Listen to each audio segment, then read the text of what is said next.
Nós precisamos falar de terras raras. Todo mundo está se perguntando sobre isso depois que o Trump quis abocanhar aqui no Brasil. Disse, eu posso reverter o tarifaço se o Brasil me der as terras raras. Eu tenho muito interesse nas terras raras brasileiras. Então, pessoal, vamos começar pelo começo. O que são as terras raras? Em primeiro lugar, é importante saber que elas não são terras. Elas são elementos químicos minerais. São 17 elementos que é o que se chama de terras raras. 15 são da família dos lantanídeos, tem também o ítrio e o escândio. Essas são as terras raras ou elementos de terras raras. Esses elementos ganharam o nome de terras raras porque o óxido deles tem um aspecto terroso e porque, lógico, são raros, existem em poucos lugares do mundo. Agora, para que servem as terras raras? Elas são estratégicas no momento atual por duas razões. Em primeiro lugar, porque os elementos químicos de terras raras são essenciais para toda a tecnologia de transição energética. É com eles que se fazem turbinas eólicas para gerar energia eólica. É com eles que se fazem as placas solares mais evoluídas e com maior potência. É com eles que se fazem catalisadores para reduzir a emissão de carbono. É também a partir deles que se faz lâmpadas de LED para reduzir o consumo energético. Então, a transição energética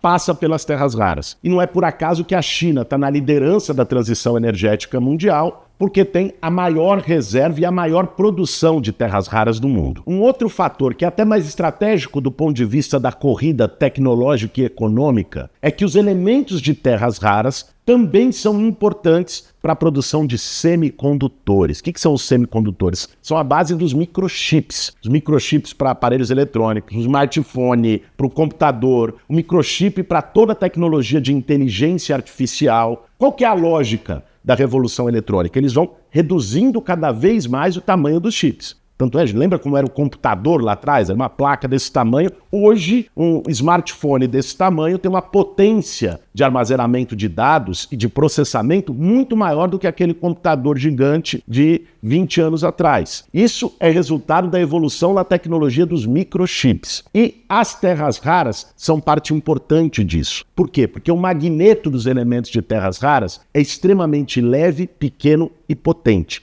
Então permite um processamento de dados enorme num negocinho assim de nanomilímetro. Então, para a gente conseguir visualizar, gente, pega, por exemplo, o ímã. Os ímãs de terras raras são 10 vezes mais potentes que os ímãs normais. Então, para a produção do microchip, é essencial ter aquele ímã. É aí que entra os elementos de terras raras. Tudo bem, o que a gente tem a ver com isso? Por que o Trump meteu isso no assunto do tarifaço?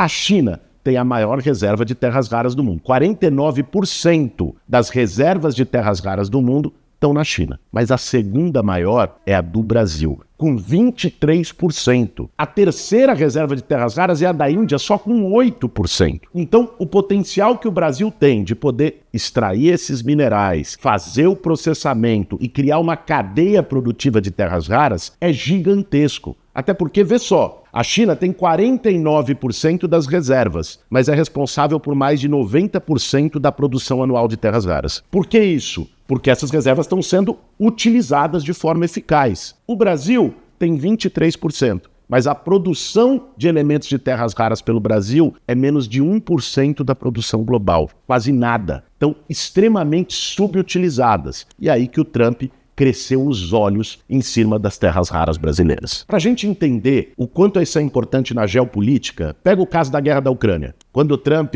reuniu lá, ele condicionou a continuidade do apoio militar à Ucrânia a poder obter minérios da Ucrânia. A Ucrânia até tem terras raras, mas, sobretudo, tem uma baita reserva de lítio. E a importância do lítio está exatamente dele ser a base das baterias elétricas, dos carros elétricos, a Tesla do Elon Musk produz, sem falar na bateria dos celulares, que também é a base de lítio. E, gente, vamos olhar historicamente.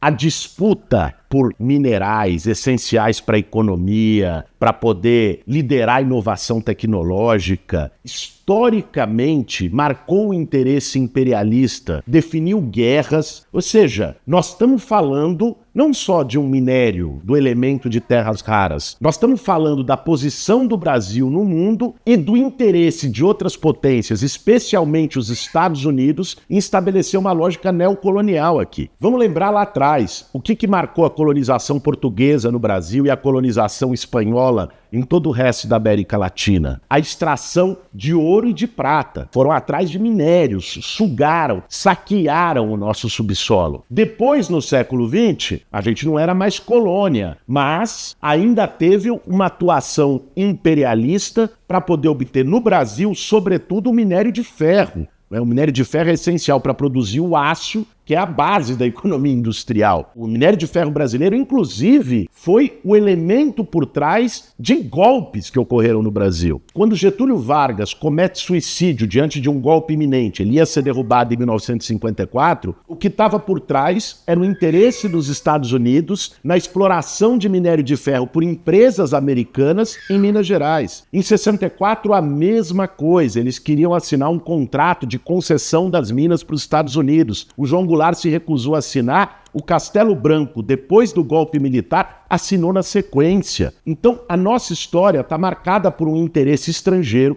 imperialista, em relação às nossas riquezas. A bola da vez hoje são as terras raras, pelo tamanho da reserva brasileira. E como os Estados Unidos está numa guerra comercial com a China, mais do que nunca ele precisa vir para cima para tentar abocanhar as terras raras do Brasil. Mas não são só as terras raras. Um dos mais importantes também para a tecnologia digital e de inteligência artificial é o silício. Aliás, o Vale do Silício, onde se originou as Big Techs, o Facebook, tudo isso, tem esse nome justamente pelo papel do silício para a produção de chips e de elementos da economia digital. E aí entra a segunda parte do interesse deles. De onde vem o silício? De um minério chamado quartzo. E onde está a maior reserva de quartzo do mundo? No Brasil. Eu imagino que você deve estar pensando, mas se o Brasil tem a maior reserva de quartzo do mundo, que é daí que vem o silício, e o silício foi a base mineral de toda a revolução tecnológica das últimas décadas, por que o Brasil não explodiu nesse sentido e não soube aproveitar essa posição estratégica? Por uma razão, gente. Vê só. O quartzo tem vários níveis de pureza para chegar àquele silício que é utilizado na alta tecnologia digital. O primeiro nível de pureza é o nível metalúrgico, que é um quartzo mais impuro. Depois tem um nível de pureza que se chama solar, tem um nível de pureza eletrônico, que é utilizado na economia de ponta atual, que é 99,99999, ou seja, praticamente 100% de pureza do silício. O que o Brasil faz? Pega nossas reservas de quartzo, faz a elaboração no nível metalúrgico, que é o mais baixo, e exporta no nível metalúrgico. Olha o que nós estamos perdendo, gente. Do ponto de vista de oportunidade estratégica, das riquezas que nós estamos dando aí, exportam para a China ou para os Estados Unidos o quartzo em nível metalúrgico, eles lá fazem a operação de processamento para poder chegar no nível eletrônico e eles têm ali o ouro da indústria de semicondutores, de chips.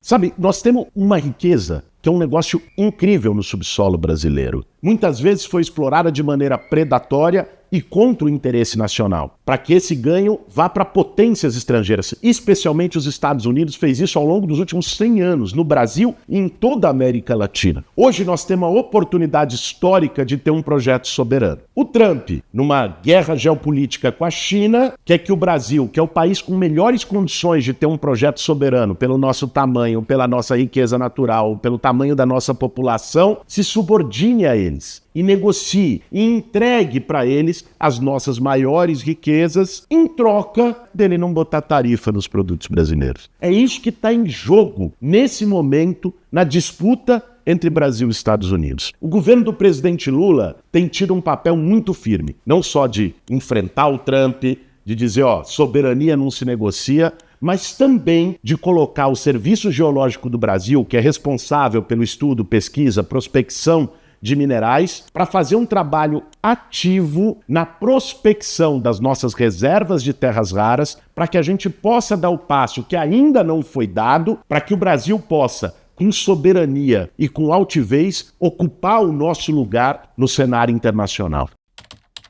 E para a gente poder avançar nesse projeto nacional e soberano, é importante desenvolver um projeto em pelo menos 3 linhas. Uma é aumentar o nosso investimento em pesquisa, desenvolvimento, no Serviço Geológico Nacional, para que o Brasil tenha uma prospecção exata e uma capacidade de maneira sustentável, extrair esses minerais e poder elaborá-los aqui no país. Isso é muito importante. Pesquisa e desenvolvimento em tecnologia é o que hoje a China faz, é o que os Estados Unidos historicamente faz, e isso implica recurso. Os recursos de pesquisa de longo prazo sempre foram feitos no mundo todo pelo Estado. Agora, isso nos leva para o segundo ponto. De onde vem o dinheiro para isso? É muito importante fazer uma regulação adequada, um modelo adequado dessa extração, com o protagonismo do poder público, que é o responsável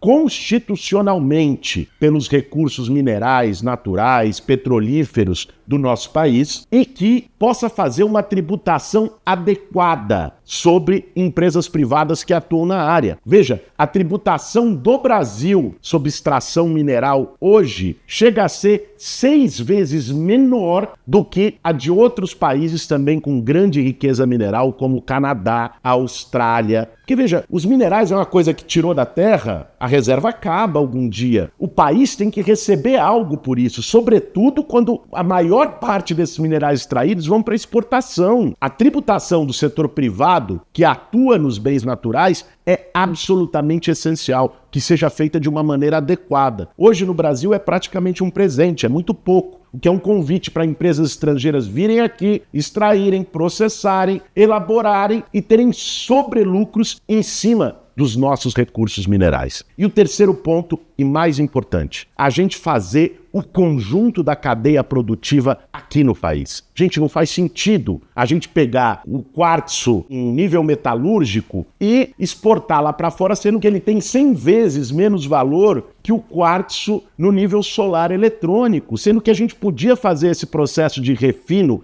e processamento aqui. A mesma coisa vale para o minério de ferro. O Brasil é o terceiro maior produtor de minério de ferro do mundo. Só que a gente às vezes exporta o minério de ferro em forma bruta e importa o aço da China. E o minério de ferro é a base da produção do aço. A cadeia produtiva tem que ser aqui, porque gera emprego aqui, agrega valor aqui. Isso é importante para a entrada de dólares, de recursos externos do Brasil, para o equilíbrio da balança comercial, para o bem-estar da população, para o Estado ter mais recursos, para chegar mais recursos no bolso do povo com a geração de empregos. É o que a China faz, é o que boa parte dos países mais desenvolvidos fazem. E é o que a gente precisa fazer, reverter essa lógica neocolonial de exportar a coisa bruta, a matéria-prima, e depois importar o produto elaborado, processado, feito lá fora. O Brasil, com esses elementos naturais, tem todas as condições de ser um grande produtor de semicondutores, de microchips. Da mesma forma que no tema da soberania digital, que é um outro assunto extremamente relevante, nós temos todas as condições de estabelecer os data centers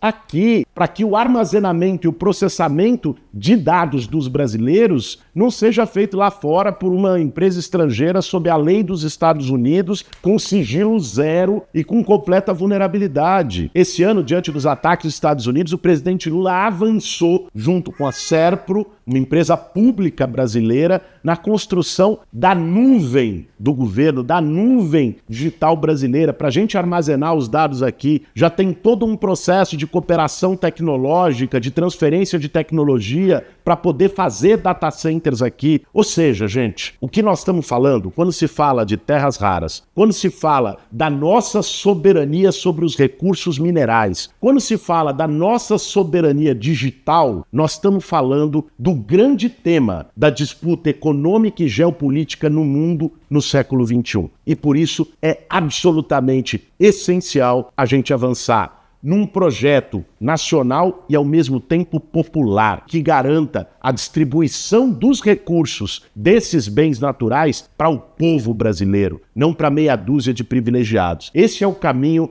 que nós temos que seguir, esse é o caminho que o governo do presidente Lula aponta, e para isso a gente vai ter que vencer a cobiça e a ganância do Trump e do governo norte-americano em relação aos recursos brasileiros. Soberania, gente, não se negocia. E o povo brasileiro tem a condição de gerir os nossos recursos e as nossas riquezas melhor que qualquer gringo por aí.